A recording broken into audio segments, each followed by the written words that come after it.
Mati lebih baik daripada kita hidup dalam keadaan yang fitnah-fitnah yang berlegak ini sendiri. Sebab tu kalaulah kita boleh bina anak-anak kita ni dengan anak-anak yang soleh, untung kita. Untung kita. Anak-anak ni berebut. Mama tinggal rumah abang ya. Mama tinggal di rumah adik ya. Jangan ke mana. Kita semua nak dapat pahala. Kita rasa untung. Tapi kalau kita ni berusia, semakin kita berusia, anak-anak kita ni semua geleng kepala. Mama nak datang ni, alah jangan lagi. Jangan lagi, tak bersedia. Dia mula sebut nak outstation, dia sebut mungkin. Mula dia buat alasan. Waktu mana dia sebut beralasan begitu, Sayyidina Umar kata apa dia? Ya Allah, matilah aku ya Allah. Lebih baik aku mati dalam keadaan yang aku ni sedang buat kebajikan. Derma. Selang sebulan lepas pada itu, Sayyidina Umar Al-Khattab ditikam oleh Abu Lu'lu'ah. Maka matilah Sayyidina Umar dengan tikaman Abu Lu'lu'ah tersebut. Abu Umar bin Abdul Birri menyatakan dalam bukunya yang berjudul Al-Tamhid wal Izkar daripada Zadan Abu Umar daripada Al-Im Al-Kindi, dia berkata, pada suatu hari aku duduk bersama Abu Abbas Al-Ghifari, dan dia melihat sekumpulan orang yang menderita penyakit tifus. Maka dia berkata, wahai penyakit tifus, datanglah padaku. Dia mengucapkan sebanyak 3 kali. Kemudian aku bertanya padanya, mengapa kamu berkata seperti itu? Bukankah Rasulullah sallallahu alaihi wasallam bersabda, sesungguhnya setiap kamu semua dilarang mahukan kematian, kerana mati akan menyebabkan amal seorang terputus sehingga dia tidak dapat lagi melakukan amal soleh serta meminta keredaan Allah Subhanahu wa taala ke atas kesalahannya. Ada orang tegur dia, kenapa kamu minta demikian? Kan Rasulullah dah pesan dah. Rasulullah dah larang dah. Jangan kamu minta. Tengok ada seorang yang kena penyakit, dia kata datanglah penyakit itu pada saya. Datang, biar saya mati. Lebih baik pada diri saya. Lalu orang tegur dia, kenapa kamu ni nak kepada kematian? Kerana mati itu akan menyebabkan amal kamu terputus. Kecuali apabila kamu hidup, amal kamu boleh diteruskan. Sehingga apabila kamu mati saja, kamu diajar supaya habislah amalan-amalan kamu. Sekarang kamu hidup, kamu sambung minta dengan Allah, sambung keredaan, biar Allah redha, biar Allah redha dalam kehidupan ini. Macam gaya kan penyakit akhir zaman. Penyakit akhir zaman ni lagi teruk. Manusia ni kadang-kadang fitnah-fitnah yang menyebabkan semakin jauh dalam kehidupan kita. Ana post pagi tadi kan tentang satu post dalam Facebook ana tulis pasal apa dia? Lelaki pendek umur kerana isteri kuat beletir dia panggil. Ni yang kajian di luar negara kajiannya.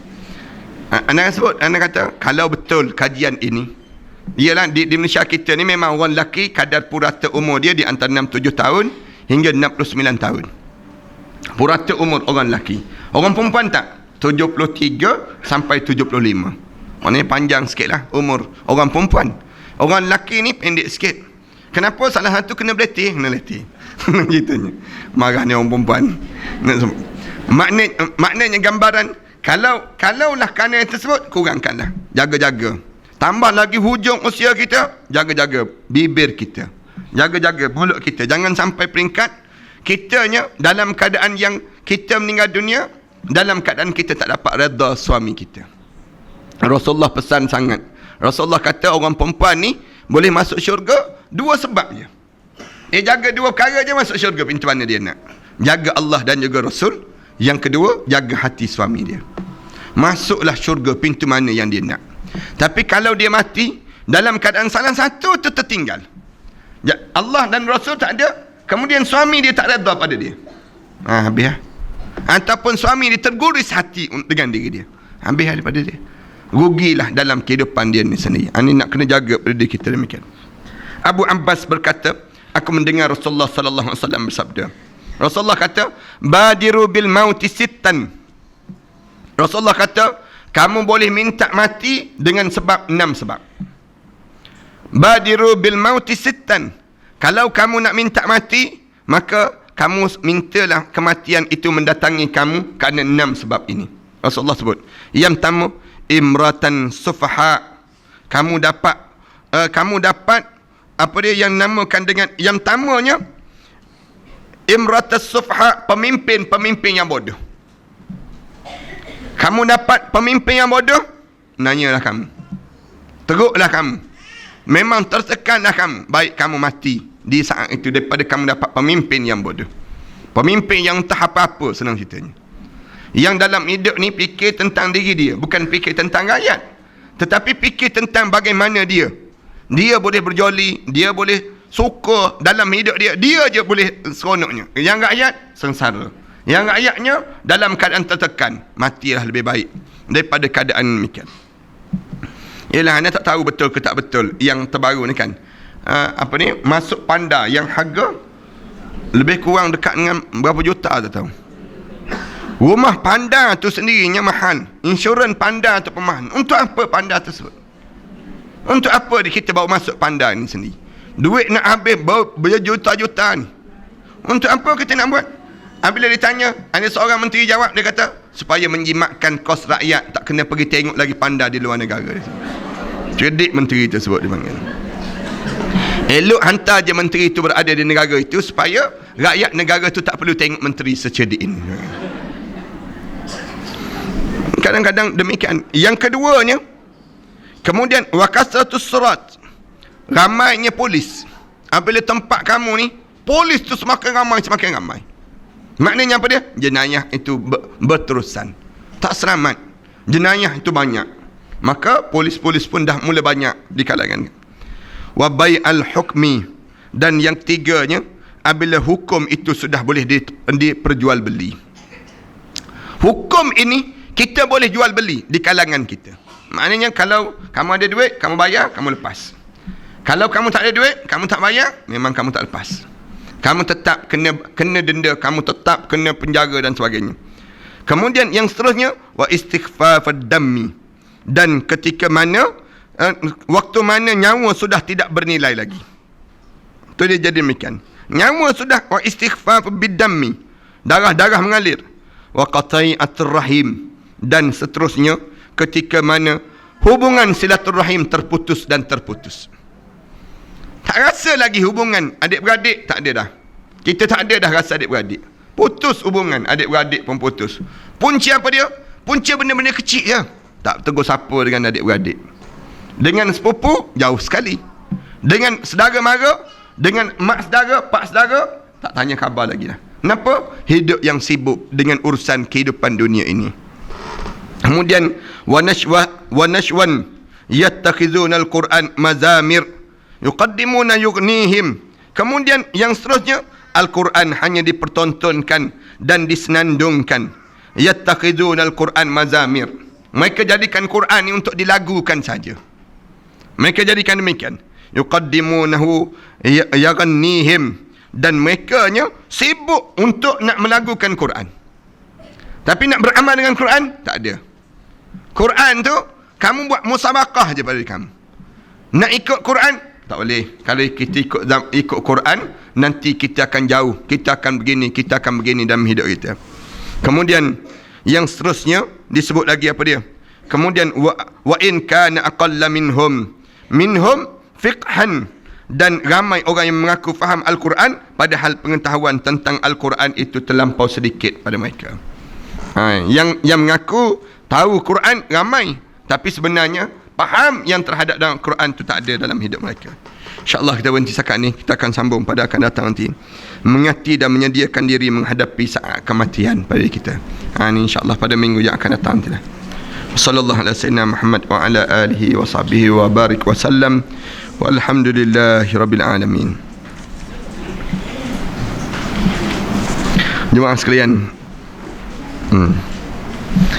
pada hari Selasa ni jemaah yang ada kelapangan, malam tu malam Isra' Mi'raj, malam 27 Rejab. Jadi kalau jemaah yang ada kelapangan dijemputlah hadir ke komplek Darut Tibbun Nabawi yang pamphlet tersebar tu. Bakatlah ada tiga orang panelnya. InsyaAllah Ustaz Dr. Ridwan Muhammad Nur,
tak boleh. Ha.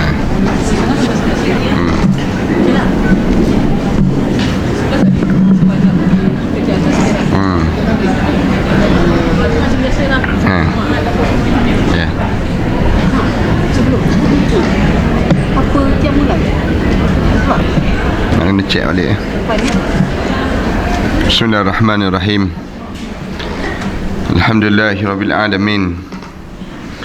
Wassalatu wassalamu ala asyrafil anbiya'i wal mursalin wa ala alihi wa sahbihi ajma'in.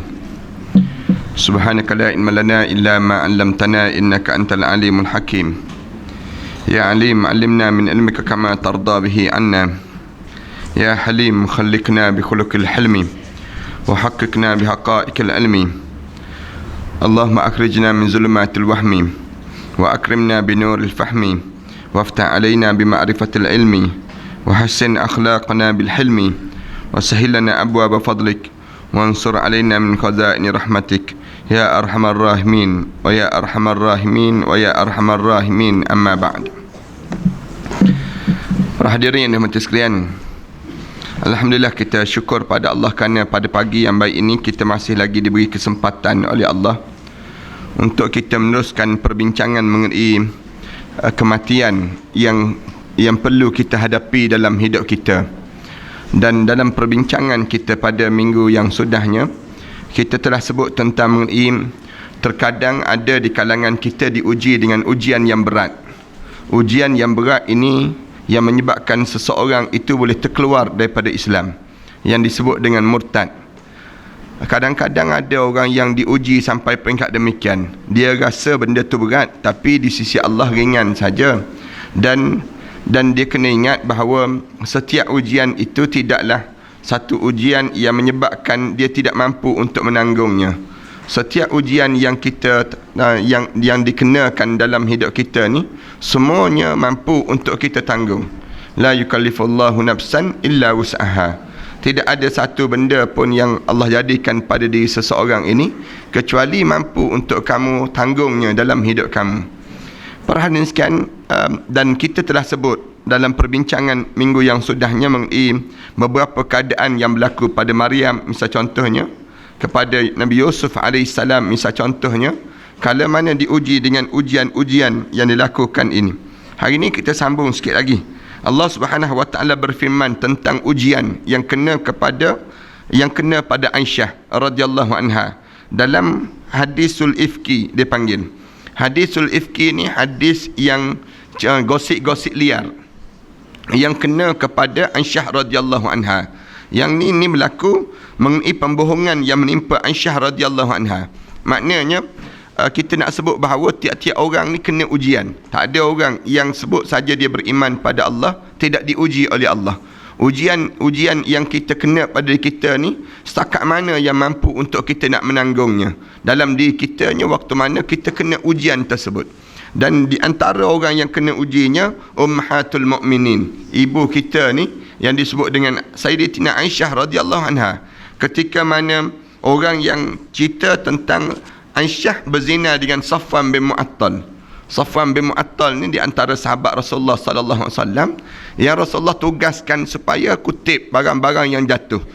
Balik daripada satu peperangan, kerja dia berada jauh di belakang, dan kerja dia diminta supaya barang-barang yang jatuh dia yang kutip. Barang-barang yang jatuh dia yang kutip.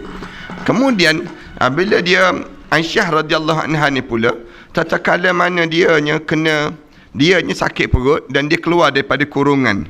Bila dia keluar daripada kurungan tu, dia pergi buang air kecil waktu malam. Waktu mana dia pergi jauh sikit daripada orang ramai, kemudian jauh sikit, kemudian dia balik semula, orang dah usung usungan itu. Orang dah usungan, tak ada dah. Orang dah mula bergerak meninggalkan tempat tersebut.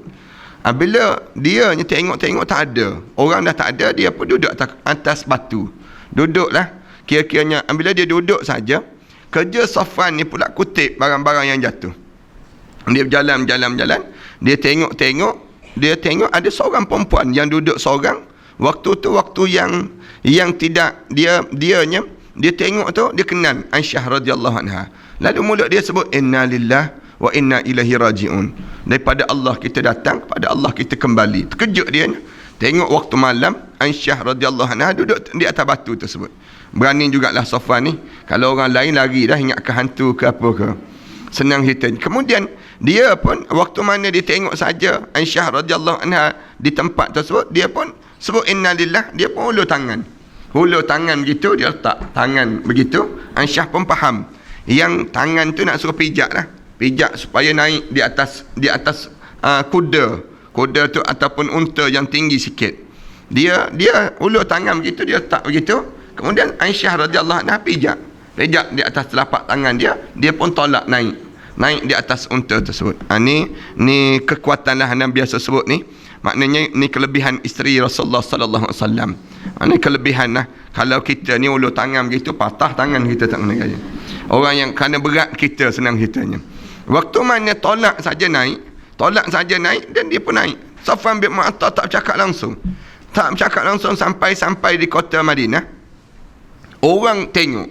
Bila orang tengok Safwan bin Mu'attal bawa isteri Rasulullah, masing-masing sibuk sebar berita ini, cerita pada orang ramai, tulis dalam Facebook masing-masing lah.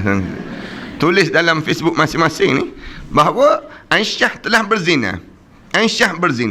Mula sebar cerita Aisyah berzina dengan Safwan bin Mu'attal. Kenapa malam-malam hari boleh berjalan, kemudian berdua pula, kemudian dalam keadaan orang tak tahu cerita. Yang Aisyah ni dia tak tahu. Sampailah satu ketika dia tak tahu yang orang gosip-gosip ni sedang bercakap di kalangan masyarakat. Kemudian dia tengok Rasulullah ni pelik. Rasulullah ni tak dekat dengan diri dia. Rasulullah jauh dengan dia. Rasulullah senyap saja. Sampai peringkat lama-lama dia pun sibuk tanya. Aisyah radhiyallahu anha dia tanya satu ketikanya dia berjalan dia pergi ke bilik air, tiba-tiba BGB 336 kancil. Apa dia tak tahu ni? Minta alih. Untuk apa ni? Minta alih. Kemudian nak sebutnya, lalu dia pun bila sebut saja begitu, Aisyah radhiyallahu anha tengok orang dah lain, dah asing ni, dia tanya sepupu dia. Dia kata, kenapa keadaan orang ni pelik? Katanya sepupu dia, kamu tak tahu ke cerita yang orang dah mula bercakap tentang diri kamu? Orang dah cerita, baru dia terdiam. Aisyah radhiyallahu anha terdiam. Dan Rasulullah pun, bila Rasulullah dah mula dia pun mula demam, dia minta kebenaran dengan Rasulullah supaya dia ni boleh balik ke rumah ayah dia. Kerana dia tengok Rasulullah pun dah tak layan dia ni, keadaan yang meruncing dalam hubungan kekeluargaan dia panggil.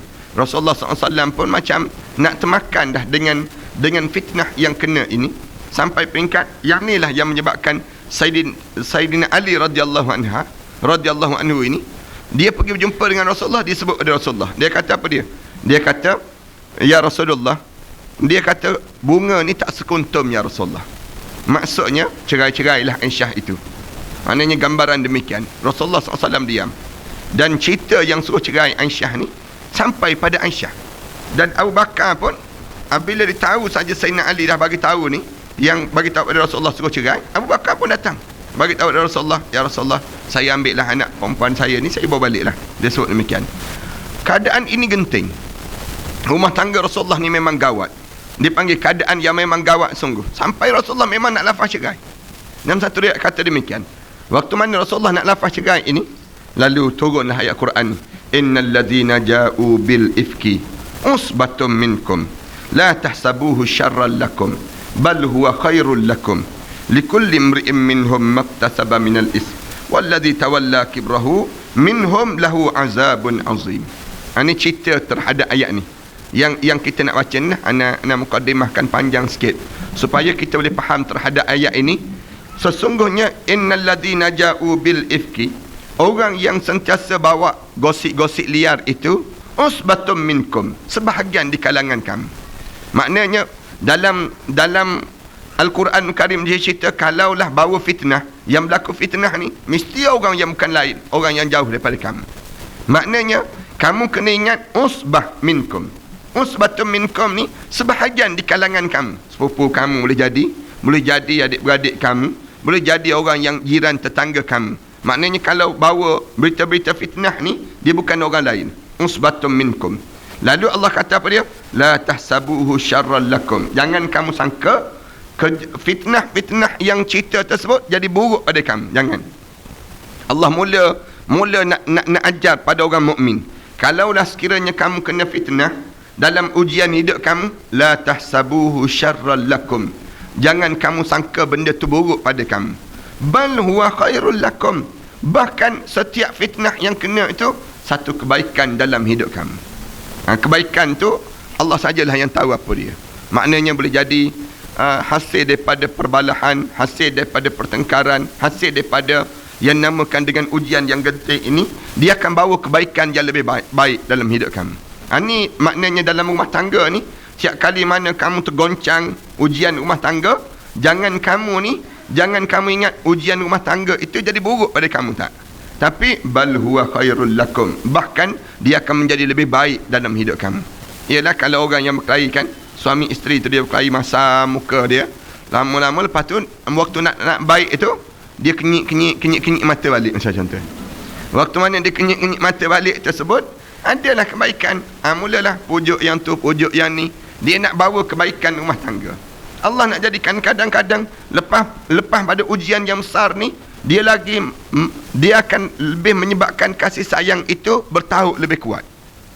Dia akan jadi demikian. Waktu mana kena terkocak dalam rumah tangga, kocakan dalam goyangan dalam rumah tangga ni, ujian yang besar dalam hidup seseorang.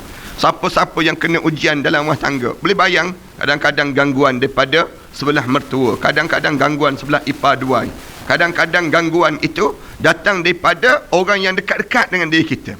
Ujian-ujian itu tersebut, kalaulah kamu sangka buruk, katanya Allah, kamu akan terkeluar daripada Islam. Na'udzubillah min dzalik. Itu bahasa yang mudah lah, yang kita kena faham. Tapi dalam hidup kamu, bal huwa khairul lakum. Bahkan ujian itu kebaikan dalam hidup kamu. Tapi jangan dia berkelahi tiap-tiap hari, memang jadi buruk. Rumah tangga ni, dia jarang-jarang sekali ada tergigit sedikit dalam ujian, dalam kerukunan rumah tangga tadi, maka itu kebaikan dalam hidup kamu. Tapi kalau tiap-tiap hari duk gigit tiap-tiap hari, yang ni yang menyebabkan satu benda yang bebanan dalam kehidupan ini sendiri. Likulli imri'in minhum maktasaba minal ism. Lalu Allah kata apa dia? Setiap orang yang bawa cerita bohong itu, yang jaja sambung cerita ni bagi tahu pada orang tersebut, semuanya mendatangkan dosa. Semua berperanan. Apabila dia berperanan untuk dalam keadaan yang demikian, dia akan mendatangkan dosa pada seorang. Lalu Allah Subhanahu Wa Taala sebut, walladzi tawalla kibrahu minhum lahu azabun azim.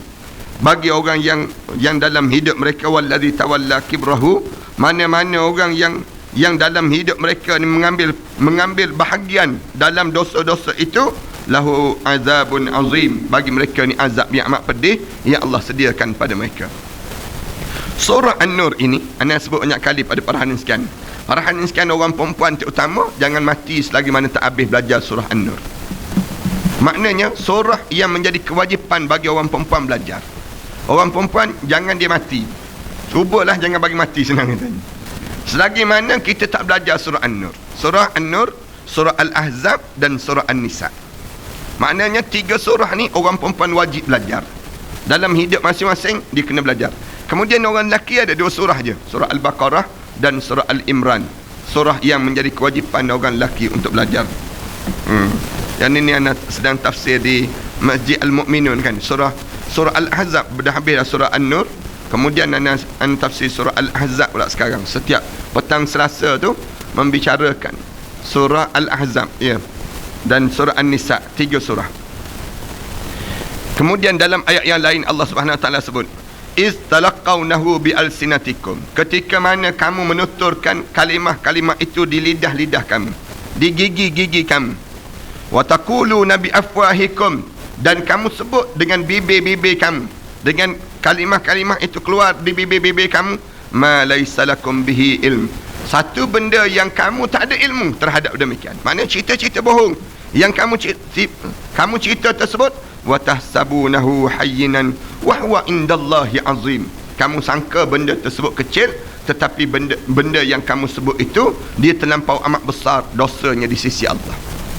Allah gambarkan, jangan kamu, kalau ada orang yang bagi tahu satu benda pada kamu, kamu jangan panjangkan pada orang. Jangan panjang pada orang. Kalau kamu tak ada ilmu. Kan biasa kan orang hantar mesej pada kita. Dia hantar mesej pada kita, dia kata sebarkan, dia sebut. Sebarkan, jangan. Jangan sebar. Peranan kita jangan sebar lagi. Kecuali kita yakin benda tersebut, benda yang dinamakan dengan ilmu yang kita ada. Yang memang kita dapat benda tersebut, benda yang betul-betul sahih, sebarlah. Tapi selagi mana dia tak sahih, kadang-kadang surat berantai, misalnya contohnya, email berantai, macam-macam gaya yang jenis berantai sekarang. Yang jenis demikian, dia sebut, kalau tak sebar nanti turun bala, kena begini, kena begitu dan sebagainya. Ayat ni jelas, Allah sebut, istalaqawnahu bi'alsinatikum. Ketika mana kamu tuturkan pada gigi-gigi kamu, Allah gunakan demikian, alsinatikum, dengan gigi-gigi kamu, watakulu nabi afwahikum, kamu sebut pula dengan bibir-bibir kamu, dengan mulut-mulut kamu, ma laysa lakum bihi ilm, satu benda yang kamu pun tak ada ilmu terhadap perkara demikian. Cerita-cerita yang disebarkan tersebut membau fitnah di kalangan kamu, yang kamu sendiri kamu tak sangka benda tersebut, benda yang kamu sangka benda tersebut hayyinan wa tahsabunahu hayyinan, kamu sangka benda tu benda yang remeh-temeh je, tak ada benda yang besar pun, wa huwa indallahi azim, tapi kesan dia di sisi Allah terlalu amat besar, di sisi Allah Subhanahu wa taala. Kadang-kadang kan kita pergi berjumpa dengan seorang isteri, dia sebut, kamu tahu tak, suami kamu semalam ada, saya tengok dia berjalan dengan perempuan lain misalnya. Sebut je begitu, dia pun terkejut terus. Kita kata, alah, gurau je, mana betul pun kita sebut, gurau pun kita sebut. Tapi sebelah isteri itu dia terkesan, dia sudah terkesan, ya ni cerita ni, dia dah mula terkesan. Kita ingat kecil je, dia balik, dia berkelahi suami isteri, dia mula bertelagah suami isteri. Benda kecil je, tapi kesan dia tu, impact dia tu terlampau amat besar. Benda yang nampak kecil, kadang-kadang kan ada orang hantar mesej, dia hantar mesej pada seorang isteri, dia sebut, saya ni isteri kedua pada suami. Dia buat demikian, kita mesti tak duduk diam dah. Padahal kejap-kejap lagi, lama sikit, dia pun tulis April Fool, dia sebut. Dia buat demikian. Kita ni sehari suntuk pening kepala. Nampak benda tu kecil je, tapi wahwa indallahi azim, benda tu besar di sisi Allah. Ini nak sebut gambaran. Kadang-kadang ada orang yang dia nak main, dia nak bergurau, tapi gurau, orang panggil gurau biawak, dia panggil macam. Yang jenis kena pun luka juga. Biawak gurau macam mana? Mesti luka punya. Nak sebutnya gambaran keadaan yang berlaku ini sendiri. Masih terdapat perbezaan pendapat mengenai Maryam. Adakah orang yang amat benar siddiqah ataupun seorang manusia pilihan di sisi Allah Subhanahu wa taala? Berdasar firman Allah, mal masih ibn Maryam illa rasulun qad khalat min qablihi ar-rusul wa ummuhu siddiqah kana ya'kulani at-ta'am unzur kaifa nubayyinu lahumul ayati thumma anzur anna yufakun. Cerita tentang Maryam, kembali balik pada Maryam. Disebut ada pun masih putera Maryam itu hanya seorang rasul, illa rasul. Nabi Isa AS itu seorang rasul, qad khalat min qablihi ar-rusul, dia telah didahului sebelum daripada ini rasul. Wa ummuhu siddiqah, dan ibu pada Nabi Isa Maryam itu siddiqah, seorang yang benar-benar beriman pada Allah. Kana ya'kulani at-ta'am, perhatikan, dan ibu pada seorang yang benar, kedua-duanya manusia biasa makan makanan. Nak sebutnya, dia bukannya Tuhan, senang ceritanya. Orang kafir, dia menganggap bahawa orang yang disebut dengan Kristian, disebut ni Tuhan ibu, ni Tuhan anak, dan Tuhan bapa. Bagi mereka sebut demikian. Kana ya'kulan at-ta'am, mereka berdua ni kana ya'kulan at-ta'am, dua-dua orang tu makan macam manusia biasa je. Kalau Tuhan, mana makan macam manusia makan. Senang ceritanya, unzur kanubayyinu lahumul ayat, cuba kamu tengok bagaimana kami terangkan ayat-ayat kami, summanzur anna yufakun, kemudian kamu lihat kembali bagaimana kamu memerhatikan ayat-ayat kami tersebut. Fattakhadhat min dunihim hijaban fa arsalna ilaiha ruhana fatamassala laha basharan sawiyya. Maka dia mengadakan tabir yang melindungi daripada mereka, lalu kami mengutuskan roh kepadanya, maka dia menjelma di hadapan dalam bentuk manusia yang sempurna. Allah jadikan demikian. Maryam itu nak dapat zuriat itu, Allah campakkan roh dalam dijadikan dalam tubuh badan dia ini yang disebut dengan Nabi Isa alaihissalam. Wa iz qalatil malaikatu ya Maryam inna Allah astafaki wa tahharaki wa astafaki ala nisa'il alamin. Dan kamu ingat balik ketika mana malaikat Jibril berkata pada Maryam, sebut pada Maryam, wahai Maryam, inna Allah astafaki, sesungguhnya Allah telah memilih kamu di antara wanita-wanita yang terbaik atas dunia. Kita baca dalam sejarah kan, Asia ni di antara wanita yang terbaik dunia, dia panggil. Kemudian siapa lagi? Maryam di antara wanita terbaik dunia. Siapa lagi? Khadijah binti Khuwailid, wanita terbaik dunia. Siapa lagi? Fatimahuz Zahra, di antara wanita terbaik dunia. Aisyah radhiyallahu anha, ummahatul mukminin, ibu-ibu kita orang mukmin ini. Ni wanita-wanita yang telah tercatat dalam tinta sejarah, di antara orang yang dipilih oleh Allah. Allah jadikan ni pilihan pada diri kamu. Aku pilih kamu, innallah astafaki wa tahharaki, dan aku telah bersihkan kamu, suci kamu, wastafaki ala nisa'il alamin, dan aku pilih kamu lebih terbaik daripada wanita-wanita di atas dunia ini sendiri. Ya Maryam qnuti li rabbika wasjudi warka'i. Ni dalam ayat yang panjang yang cerita tentang Maryam alaihissalam ini sendiri. Dia pun diuji dengan ujian yang berat, berupa fitnah dan pembohongan yang menimpa dirinya. Ya, ujian yang kena pada diri dia ni satu ujian yang besar. Kalau kita tak tertanggung lah ujian, macam mana kita nak kata yang berlaku pada Maryam alaihissalam ini, macam mana dia nak sebut yang dia ni tidak berzina?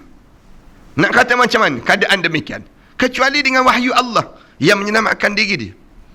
Cara Allah jadikan ujian itu yang terlalu amat berat yang dilalui, tapi dia boleh bersabar dan dia boleh bertahan dengan ujian ini sendiri. Dia pun diuji dengan ujian berat berupa fitnah dan pembohongan yang menimpa dirinya. Oleh yang demikian, berdasar perkara ini serta penafsiran yang telah kami paparkan tadi, maka mahukan kematian pada hakikatnya tidak dilarang jika bertujuan demikian. Kalau kena ujian macam Maryam ini, tak apa dah, kamu boleh lah, kamu minta dengan Allah, matilah ya Allah, lebih baik daripada ujian yang tak tertanggung ini. Nak sebut macam mana, nak gambar macam mana keadaan yang sampai tahap sebegini, waktu mana dianya dapat zuriat, kemudian dapat zuriat dalam keadaan tak ada suami, kemudian tak ada, kena ujian sedemikian rupa. Anda buat contoh kan, dalam sehari dua ni orang duk cerita pasal hukum syariah ini, enakmen jenayah syariah ini. Dia kata di antara ketidakadilan kepada enakmen jenayah syariah ini ialah, dia kata apa dia? Dia kata kalau wanita itu kena rogol. Dia sebut demikian. Wanita kena rogol, kemudian wanita itu kena rejam, tak kena rejam. Dia sebut. Wanita itu kena rogol kalau dia ni dah kahwin, ataupun dia ni belum kahwin. Dia kena sebat ke tak kena sebat? Di sudut hukumnya macam mana? Dia kata tak adil lah. Tak adil. Wanita tu nak buktikan macam mana pada diri dia yang dia ni, dia kena rogol. Mana ada orang nampak kena rogol? Dia sebut demikian. Jadi wanita tu bagaimana pada diri dia? Ketidakadilan berlaku. Kita jawab, sebenarnya yang perogol itu, kalau kita berjaya tangkap dia kena hukum. Di sudut hukum memang tak lagi daripada hukum rejam kalau dia sudah kahwin. Kemudian dia kena, wanita tu ada kaedah dia yang dibenarkan dalam syarak, dia boleh buktikan dan sebagainya. Kemudian yang perogol ini, kemudian manakala wanita ini kena apa dia? Ada orang kata kalau dia rogol, lepas pada kena rogol itu dia berzina, misal contohnya rogol dan dia berzina, confuse kan hukum, macam mana kena pada diri dia? Dia rogol ke zina? Kita jawab, katanya mereka sebut orang-orang yang timbulkan syubhah dalam enakmen jenayah syariah. Dia kata apa dia?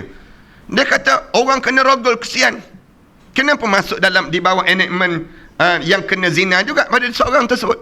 Kita jawab, kerana dalam kitab-kitab, dalam buku-buku, dalam kitab-kitab Arab tak ada istilah rogol. Rogol ni dalam bahasa Arab ni tak ada. Cuba cari dah, para hadiskan balik nanti Farhan sekarang cari apa dalam bahasa Arab yang disebut dengan rogol. Orang Melayu kita je guna istilah rogol, dia panggil. Rogol ni. Dan boleh jadi orang barat dia guna. Tapi dalam kitab-kitab dia tak ada. Dalam bahasa Arab tak ada. Nama rogol ni tak ada. Dia keluar zina terus. Jadi kalau dia kena, misalnya contoh dia kena rogol dan dia boleh buktikan dia memang dia kena rogol. Dia terlepas daripada yang disebut dengan rejam, tapi dia pergi kepada ta'zir. Ta'zir. Dia diambil kira dengan ta'zir. Ini hukum syarak. Ni faham ke tak faham, buat faham lah sebenarnya tadi. Nampak termenung semua ni. Anak tukar sikit cerita tentang Maryam tadi. Kemudian gambaran tentang bagaimana hukum syarak ni nak gambarkan tentang bagaimana keadaan kena uji seujian demikian. Ada orang yang diuji, dia kena ujian, dia terjaga ataupun dia sedar-sedar dia memang sudah diperkosa. Na'udzubillah min dzalik. Kita minta jauh bala daripada Allah demikian. Tapi bagaimana keadaan dia dah mengandung ni? Dia nak menanggung keadaan yang sebegini. Kalau dia berdoa minta dengan Allah supaya dia mati, itu lebih afdal untuk dia. Maknanya kalau dia tak boleh nak cari jalan dalam hidup dia, cari jalan macam manalah nak selesai masalah ni. Macam mana nak buktikan dia tak bersalah.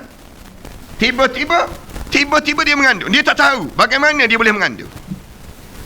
Bagaimana keadaan dia boleh mengandung. Kejahatan sekarang ni kan macam-macam gaya.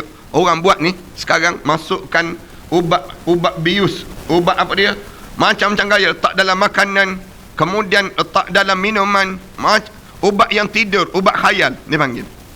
Tiba-tiba kena ujian yang sedemikian rupa, minta jauh bala daripada Allah. Kemudian di waktu itu dia seorang perempuan yang baik. Boleh tak boleh dia berdoa pada Allah supaya dia mati? Maka mati itu lebih baik untuk diri dia. Ulama kata dia berdoa pada Allah supaya dia menghadap depan Allah, kerana dia tak boleh nak bukti. Dia nak buat macam mana? Maka dia buat saat ini, jika demikian maka tidak lagi dilarang dalam agama. Jangan main-main ujian fitnah akhir zaman. Fitnah akhir zaman ni Rasulullah SAW sebut zaman sebelum daripada ni lebih baik daripada zaman sekarang. Dia dunia ni lagi lama lagi teruk, lagi lama lagi teruk, lagi lama lagi teruk. Dia tak mungkin lagi lama lagi baik, lagi lama lagi baik, tak mungkin. Zaman-zaman kita ni dia berubah, lagi teruk, lagi teruk, lagi teruk, lagi teruk, lagi teruk, lagi tua, lagi tua. Usia dunia ini lagi banyaklah kerenah dan lagi banyaklah helah-helah, penipuan, khianat yang berlaku di atas dunia ini sendiri. Itu dia akan jadi demikian. Dalam hadis dinyatakan bahawa mahukan kematian hanya dibenarkan jika seorang ditimpa dengan musibah. Seperti bimbang menjadi murtad dan bimbang orang yang tersebut tidak dapat melaksanakan lagi ajaran agamanya dengan baik. Kalau sampai peringkat demikian, dia kata kalau aku teruskan juga ni, murtad aku ni, keluar daripada Islam ni. Ataupun kalau nak buat ajaran agama pun tak boleh. Mahukan kematian di saat itu boleh tak boleh? Boleh. Dibenarkan dalam Islam. Oleh yang demikian bukan musibah yang menimpa anggota tubuh atau musibah lain seperti kehilangan harta benda, sebagaimana dijelaskan dalam doa hadis berikut ini. Rasulullah SAW sebut, kalau sekiranya kita kena ujian, baca doa ni. Allahumma inni as'alukal fi'lal khairat wa tarkal munkarat wa hubbal masakin wa idza aradta bi ibadika fitnatan faqbidni ilaika ghaira maftun. Dalam doa ni jangan tertinggal, kita baca doa ni. Allahumma inni as'aluka fi'lal khairat. Ya Allah, aku mohon pada kamu supaya kamu bagi kekuatan pada aku nak buat benda yang baik, ya Allah. Fi'lal khairat, nak buat benda yang baik ni, aku minta pada kamu, ya Allah, bagi kekuatan pada aku. Kenapa tak kuat kan? Tak kuat. Lalu tabun derma tu, nak derma ke tak ada derma? Nak derma ke tak derma? Tak ada kekuatan. Bangun bunyi jam loceng tu, nak bangun tu,